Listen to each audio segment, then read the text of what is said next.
Capitola. All that down there, that was all full of water.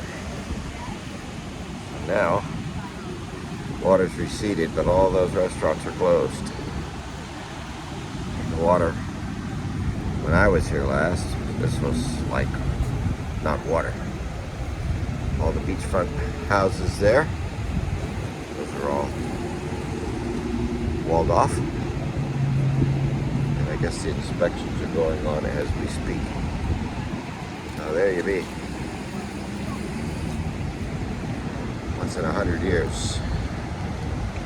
So I am told.